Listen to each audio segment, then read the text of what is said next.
This is a new solution to squeaky floor repair.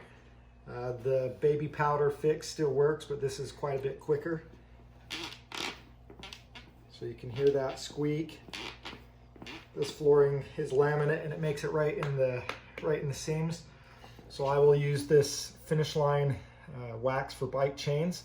Goes on as a liquid but dries really quickly as a wax. So I'll usually just apply that as a good little stream of it right into the crack.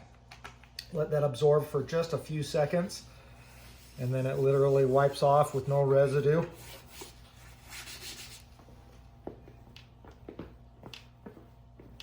Might apply it once more to that, and that squeak will go right away.